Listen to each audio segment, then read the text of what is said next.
السلام علیکم۔ سب بہن بھائیوں سے گزارش ہے کہ چینل کو سبسکرائب ضرور کر دیں اور ساتھ موجود بیل کے آئیکن کو بھی کلک کر دیں۔ شکریہ۔ حضور صلی اللہ علیہ وآلہ وسلم نے اس عہد یعنی حلف الفضول کو بہت پسند فرمایا۔ آپ فرماتے تھے، میں اس عہد نامے میں شریک تھا۔ یہ عہد نامہ بنو جدعان کے مکان میں ہوا تھا۔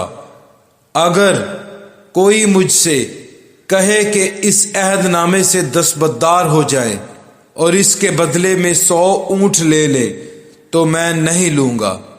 اس عہد نامے کے نام پر اگر کوئی آج بھی مجھے آواز دے تو میں کہوں گا میں حاضر ہوں۔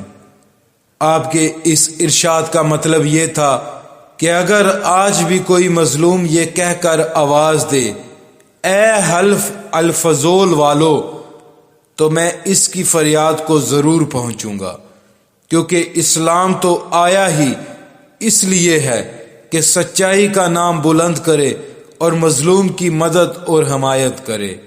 یہ حلف الفضول بعد میں بھی جاری رہا۔ مکہ میں آپ کی امانت اور دیانت کی وجہ سے آپ کو امین کہہ کر پکارا جانے لگا۔ آپ کا یہ لقب بہت مشہور ہو گیا تھا۔ لوگ آپ کو امین کے علاوہ اور کسی نام سے نہیں پکارتے تھے۔ انہی دنوں ابو طالب نے آپ سے کہا، اے بھتیجے، میں ایک بہت غریب آدمی ہوں اور قحط سالی کی وجہ سے اور زیادہ سخت حالات کا سامنا ہے۔ کافی عرصے سے خشک سالی کا دور چل رہا ہے۔ کوئی ایسا ذریعہ نہیں کہ اپنا کام چلا سکیں، اور نہ ہماری کوئی تجارت ہے۔ ایک تجارتی قافلہ شام جانے والا ہے، اس میں قریش کے لوگ شامل ہیں۔ قریش کی ایک خاتون ختیجہ بنت خویلد شام کی طرف اپنا تجارتی سامان بھیجا کرتی ہیں۔ جو شخص ان کا مال لے کر جاتا ہے وہ اپنی اجرت ان سے طے کر لیتا ہے۔ اب اگر تم ان کے پاس جاؤ اور ان کا مال لے جانے کی پیشکش کرو تو وہ ضرور اپنا مال تمہیں دے دیں گی، کیونکہ تمہاری امانت داری کی شہرت ان تک پہنچ چکی ہے۔ اگرچہ میں اس بات کو پسند نہیں کرتا کہ تم شام کے سفر پر جاؤ، یہودی تمہارے دشمن ہیں، لیکن حالات کی وجہ سے میں مجبور ہوں، اس کے علاوہ کوئی چارہ بھی تو نہیں۔ یہاں تک کہہ کر ابو طالب خاموش ہو گئے۔ تب آپ نے فرمایا، ممکن ہے وہ خاتون خود میرے پاس کسی کو بھیجیں۔ یہ بات آپ نے اس لیے کہی تھی کہ سیدہ ختیجہ رضی اللہ تعالی عنہا کو ایک با اعتماد آدمی کی ضرورت تھی، اور اس وقت مکہ میں آپ سے زیادہ شریف، پاک باز، امانت دار، سمجھدار اور قابل اعتماد آدمی کوئی نہیں تھا۔ ابو طالب اس وقت بہت پریشان تھے۔ آپ کی یہ بات سن کر انہوں نے کہا، اگر تم نہ گئے تو مجھے ڈر ہے وہ کسی اور سے معاملہ طے کر لیں گی۔ یہ کہہ کر ابو طالب اٹھ گئے۔ ادھر آپ کو یقین سا تھا کہ سیدہ ختیجہ رضی اللہ تعالی عنہا خود ان کی طرف کسی کو بھیجیں گی، اور ہوا بھی یہی۔ سیدہ ختیجہ رضی اللہ تعالی عنہا نے اللہ کے رسول صلی اللہ علیہ وآلہ وسلم کو بلا بھیجا۔ پھر آپ سے کہا، میں نے آپ کی سچائی، امانت داری اور نیک اخلاق کے بارے میں سنا ہے، اور اسی وجہ سے میں نے آپ کو بلوایا ہے۔ جو معاوضہ آپ کی قوم کے دوسرے آدمیوں کو دیتی ہوں، آپ کو ان سے 2 گنا دوں گی۔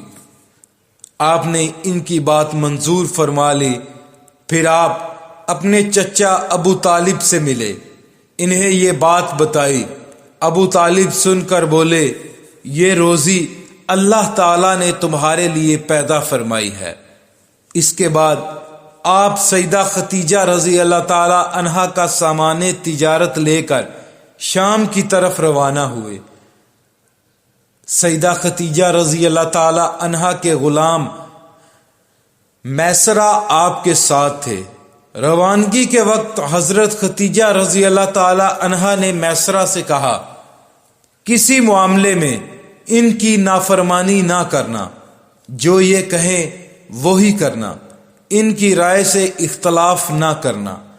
آپ کے سب چچاؤں نے قافلے والوں سے آپ کی خبر گیری رکھنے کی درخواست کی۔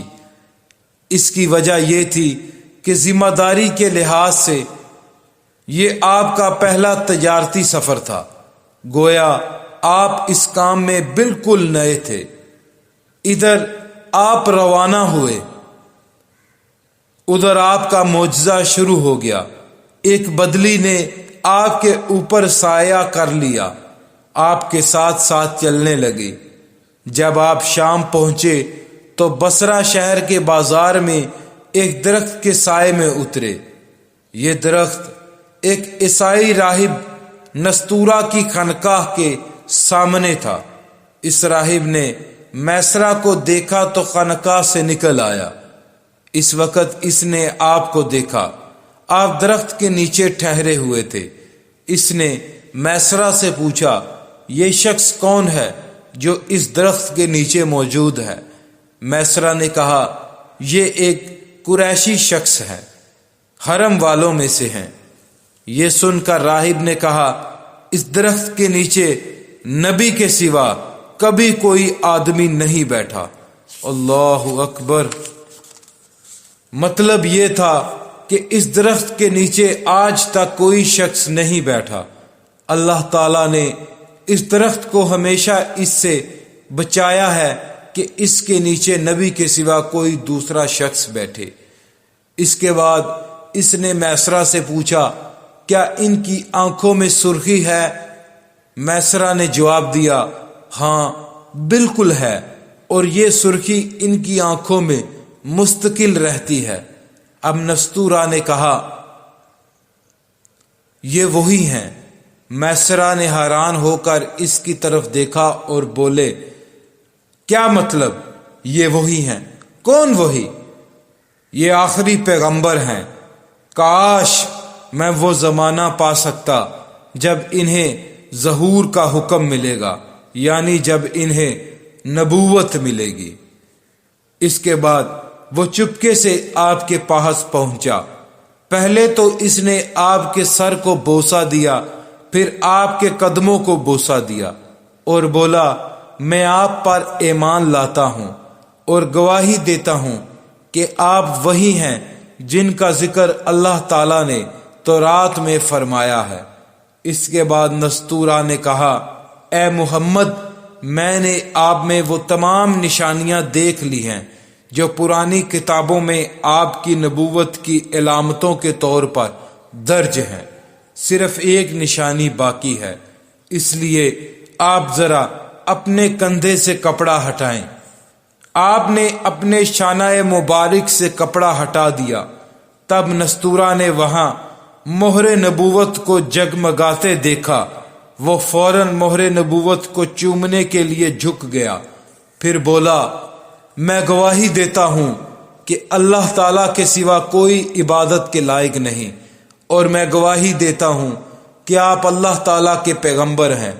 آپ کے بارے میں حضرت عیسیٰ ابن مریم علیہ السلام نے خوشخبری دی تھی، اور انہوں نے کہا تھا، میرے بعد اس درخت کے نیچے کوئی نہیں بیٹھے گا سوائے اس پیغمبر کے جو امی ہاشمی، عربی اور مکی ہوں گے۔ قیامت میں حوض کوثر اور شفاعت والے ہوں گے۔ اس واقعے کے بعد نبی کریم صلی اللہ علیہ وآلہ وسلم بصرہ کے بازار تشریف لے گئے۔ وہاں آپ نے وہ مال فروخت کیا جو ساتھ لائے تھے اور کچھ چیزیں خریدیں۔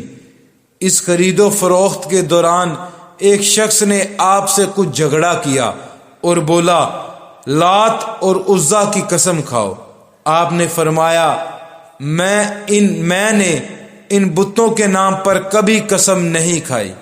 آپ کا یہ جملہ سن کر وہ شخص چونک اٹھا۔ اللہ پاک پڑھنا اور سننا قبول فرمائے، اللہ پاک کمی کوتاہی معاف فرمائے۔